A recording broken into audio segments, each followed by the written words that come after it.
and welcome to another episode of The Brand Called You, a podcast and video show which brings you leadership lessons, knowledge, experience from hundreds of successful individuals from around the world. If you're new to the channel, please subscribe so you won't miss a new episode. I'm your host, Frits Bussemaker, and today I'm delighted to have a conversation with Lilian Ong. Lilian, welcome to the program. Hi, thank you for the invitation. Allow me to introduce Lilian to the audience. You are the founder of Women of Courage, founder of Class Living, the country president of the ABWCI Singapore. That's also where you're based in Singapore. A coach and speaker, a neuro-linguistic programmer. A lot to cover. The main topic will be about empowering women. Again, Lilian, thank you so much for joining us.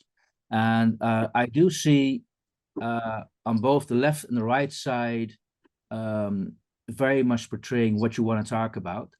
How does this all start? Well, maybe you are from Singapore. Let's start with that, the basics. Mm-hmm. All right. Born and raised in Singapore? Sorry? You are born and yes, born and raised in Singapore. Yes. Okay. Now, immediately take us a little bit through your journey, which led you to write the book Women of Courage and found Class Living. Mm-hmm. Yeah. I mean, I didn't intentionally embark on a book journey and ultimately become a community builder and a social entrepreneur. I was basically struggling with postnatal depression after putting my career on hold, which is a choice that I made. But I didn't expect what comes after that, the depression, the suicidal thoughts, and all that negative narratives and loss of identity issue that I had to actually address. But because of that journey, I found my purpose, right? I found the meaning, the purpose to actually to share my experiences, what I went through and how I went through it, how I overcome and step out of depression without relying on psychotropic drugs, how I managed to renew my mindset so that I'm not stuck in the cycle of self-sabotaging behaviors and suicidal thoughts. So all these are, I believe, valuable lessons that I can actually share with other women and young mothers out there.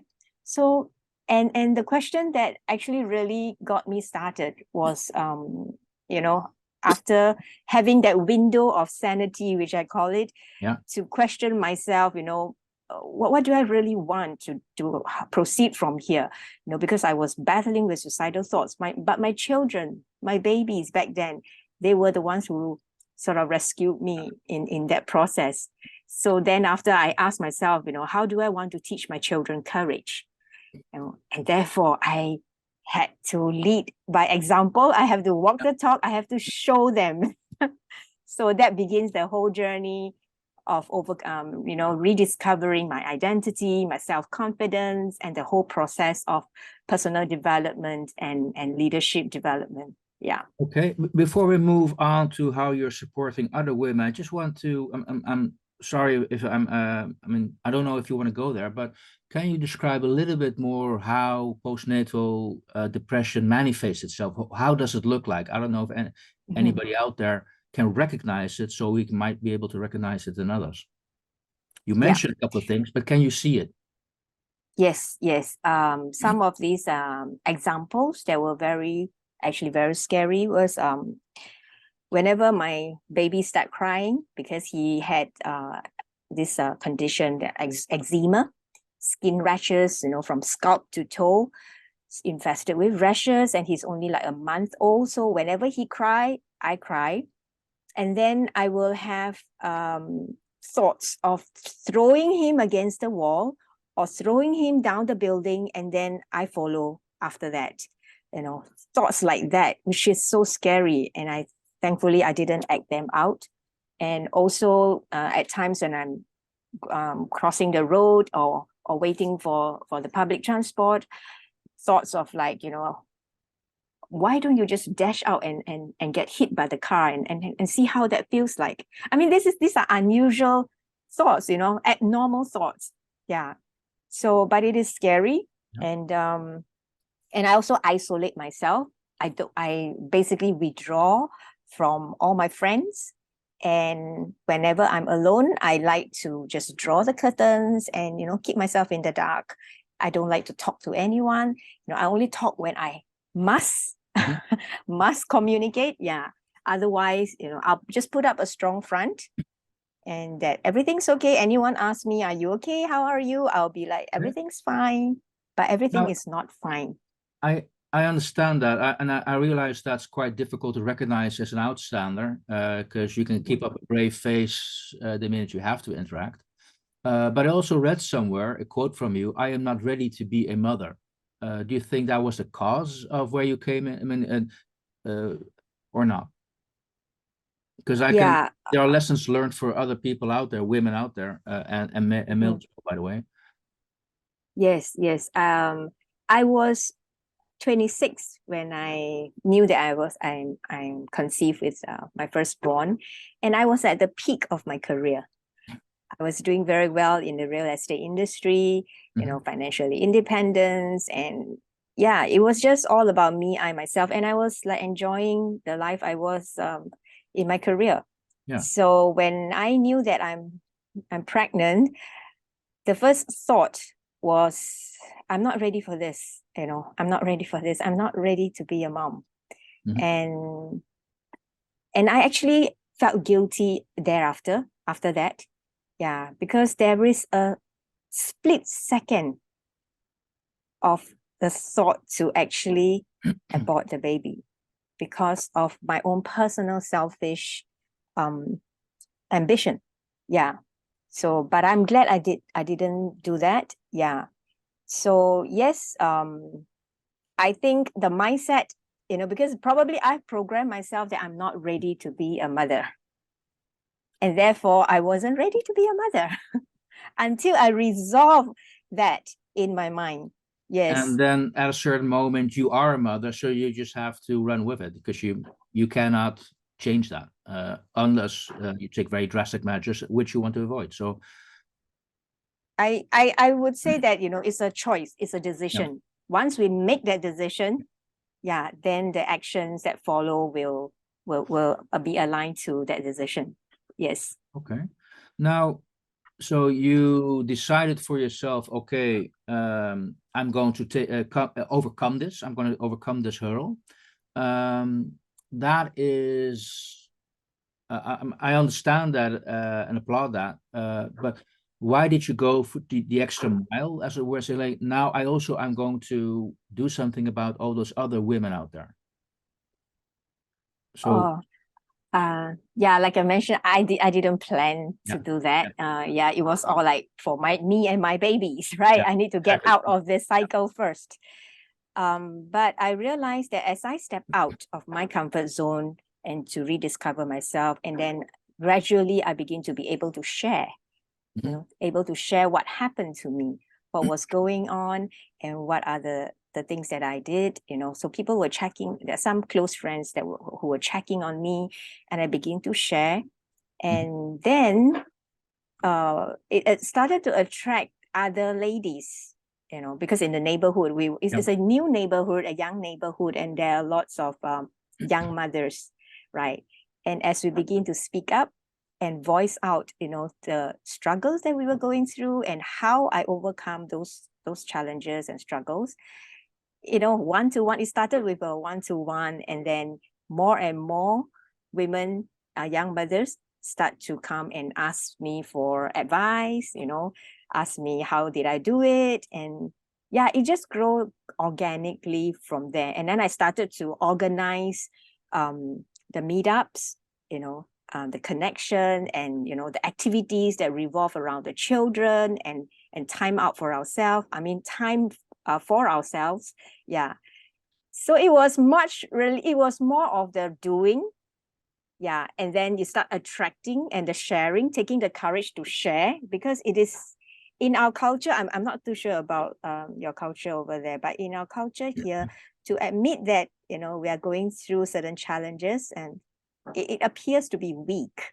Yeah. So taking the courage to be vulnerable is something that is not easy here.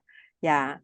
So nobody wants to show the so-called the vulnerable side of themselves.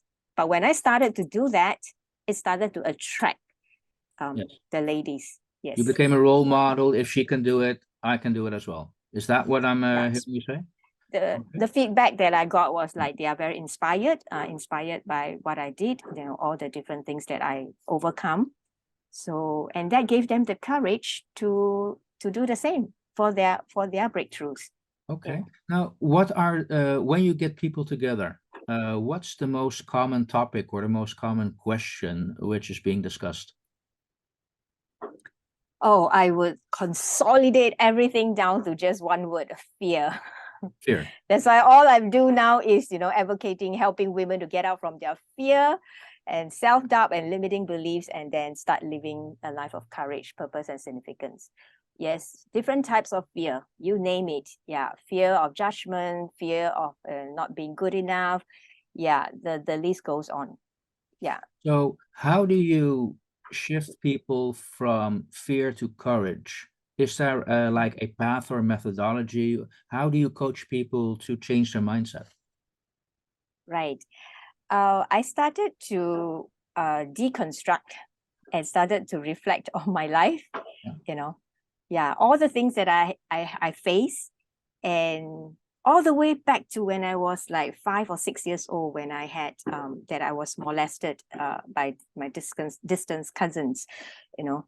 And then even at my adolescence period, which I already was suicidal. Yeah. And how anger and self-condemnation, guilt, and all that was actually entrapping me. So I deconstructed my life, and then I did a reflection and see what was the experiences, the event that I faced, and what decisions, what were my thoughts, what were my emotions, what were my decision making, and what was the outcome. And basically, you know, of course, I also invested in myself in personal development, as in I go for trainings, you know, like you saw here, the NLP or Maxwell leadership certification coaching, ICF coaching. So the different techniques that were required, those were more like the skill sets that is needed to coach people, right? But the blueprint, I call it, my courage blueprint, was a deconstruction of my life journey. Okay. So I came out with a 3-step process. In fact, there are more. I'm actually working on my next book. Yes. Nice strategies to ignite the power of influence in leadership. Okay. Before we cover that, I want to pause and come back to something you just mentioned very matter-of-factly. So when I was molested by my distant cousins, the matter-of-factly way you share that and continue your discussion, would you qualify that as an example of courage? Because I can assume a lot of people who experience that would not want to share that. Yeah, I wasn't able to do that initially. Mm-hmm. That's why in my first book, I didn't even mention that. I wasn't ready to even mention that because it was still a wound. It wasn't a scar. Yeah. If it's a wound, it still hurts. Yes. And it was only after I wrote the book that I started to gain the courage to reveal more about my past. Yeah. And is this also about being transparent, who you are and where you come from, and share that with the world? Is that what you would advise people?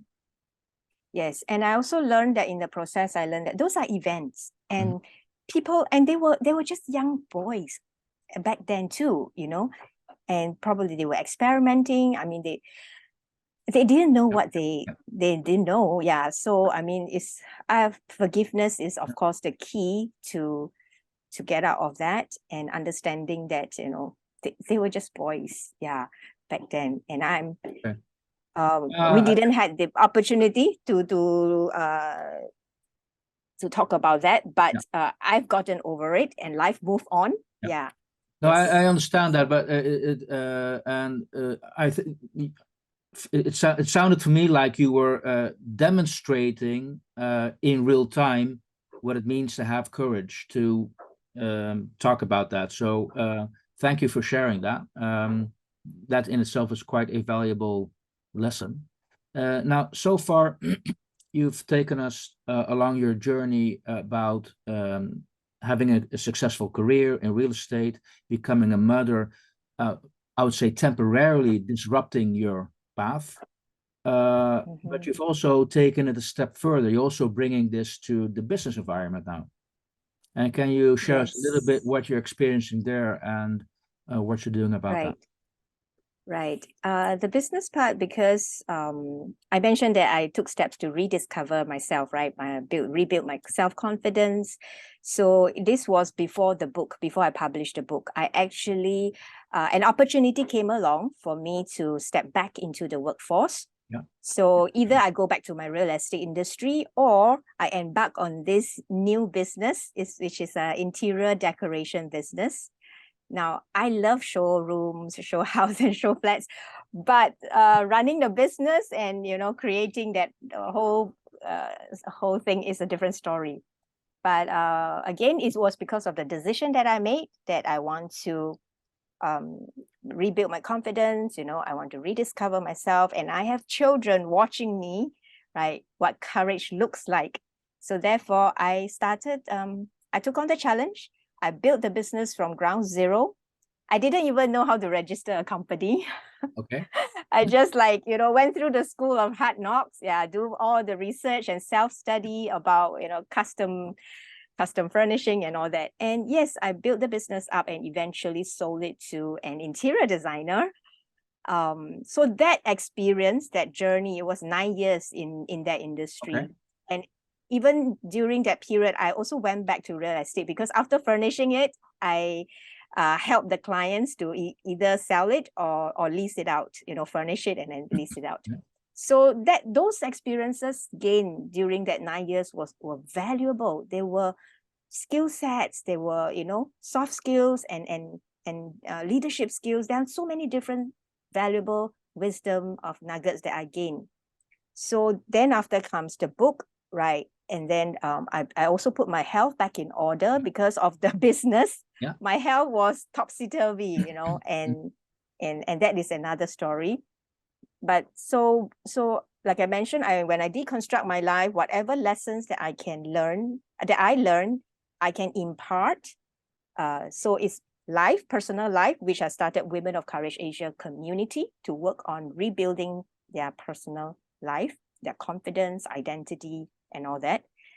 And then in that process, I realized that there are female entrepreneurs that need a different set of support system. Okay. So with that, I started Her Courage Business Network and got affiliated with ABWCI as well to provide a support system. Okay, and what does ABWCI stand for? It is the Association of Business Women in Commerce and Industry, a global women-led network. So that got me allow me to be connected to the business women all around the world. Yeah. Okay. And also, same question there. In those communities, what's the common topic you discuss, and how do you coach those people? For the Women of Courage Asia, it is the common topic is all about stepping out of your comfort zone, overcoming fears, rediscovering your identity, your purpose, right? So the relationship, some of them are struggling with their marriages, and parenting as well. So it's womenhood, what women face, in our journey. And then for Her Courage Business Network, it will be more about leadership, entrepreneurial mindset, leadership mindset. And then we have, because of the network, there are women from different expertise. So we share our different expertise in terms of the skill set, be it communication, content, or marketing. Yeah, anything that is related to building a business. Okay. Now, when you are with these women you help to empower, do you ever discuss what success is and what does success mean for you? Mhm. Yes, it is not about just building up a business and gain your financial freedom. You know, financial freedom is a byproduct. Yeah. The more important thing is, you know, why we are doing this. Why are you even doing this business? Why are you starting this business in the first place? You know, and I advocate a lot about, in fact, right from the time and when I start the furnishing business, it must always, always have a social impact. It must always have a social cost. And that motivates me to run the business. Yeah, my business in the furnishing industry was from the feedback, you know, and the ladies that came and worked with me, it was a sanctuary of healing place for them to rediscover their identity as well. Yeah. So, Okay. and then we use the skill set to empower others who are stay-at-home mom. Then they can have supplementary income with the sewing and all that. Yeah. So the social impact element is very important for why you are doing the business in the first place. Okay, Yeah. this explains a little bit one of the quotes I found from you. Purpose keeps me alive. Yes. So it has to have meaning, what you're doing. Mhm. Is that your advice? Yeah, I was a very lost and confused women on the outside, a little girl on the inside. Yeah. Yeah. And until I rediscover my identity and purpose in life, nothing makes sense. But until I rediscover myself, everything makes sense now. And it Okay. motivates me to do what I'm doing, and I enjoy what I do now. Yeah. Now, I understand from what you've shared with us that you are an inspiration to a lot of people out there, a lot of women out there. But what inspires you? Is that people? Is that environment? How does it look like? Mm, am I allowed to share my Yeah. faith? Yeah, I think the primary, of course, after a long journey, then I realized that um yeah, there is a purpose why I'm here on this planet Earth. You know, why am I even in existence? Mhm. Someone has created me, and that someone to me is God. Yeah. So it was until I reconcile this, yeah, of my spirituality, of my faith, yeah, that it brings me anchor to who I really am and why I am here on planet Earth. Yeah. So faith, having time with silence and solitude um, is very, very important to, because we are living in this world with such a microwave world, right? Everything is happening so fast and busy, busy, busy, and we lose track of why we are here. Why are we doing what we are doing? So faith keeps me Mhm. anchored, yeah, to my identity and purpose. Yeah. Now, is that private for you, or is that also something you use as a baseline when you talk about the transition from fear to courage? It depends on the person that I'm speaking with. So if the person is of the same faith, then I will Yeah. freely talk about it. Yeah. If not, I respect that boundary, and we will just use evidence-based whatever is evidence-based or psychology, and based on my experience of the techniques, practical strategies and techniques to help them. Yeah. Now you've already described quite, I'd say, a bumpy ride in your life. Um, what are the key milestones in life, and did you recognize them at the time when you came across such a milestone? Mm, the milestones in my life were specifically in three areas, I guess, if I can consolidate them. Yeah. One is, of course, like I mentioned, that will be in the identity, because becoming a mother changes everything. Yes. Yeah, I think that was the beginning of the self-discovery journey when I became a mother. Yeah. And therefore, my greatest milestone would be, I am very proud to be a mother. In contrast to what I mentioned, that I'm not ready to be a mom, but now I am very, very proud to be a mother of two beautiful, beautiful children. Yeah, that would be the first milestone. And then the other one would be to be able to build this community, to be able to help other women discover themselves. Yeah, I never imagined myself to be a community builder. And by the way, is that community just Singapore, or is it broader? It's a ecosystem now. Yeah, it started with just connecting mother support group, yeah, in the neighborhood, but it went from there to, now it's I'm embarking on the journey of building a global community. Okay. So that is something I've never imagined, that I'll be on this journey. Yeah. Yes. And then lastly, the next milestone is that because I worked on myself, I salvaged my marriage. Yeah. So that would be another great milestone. Yeah.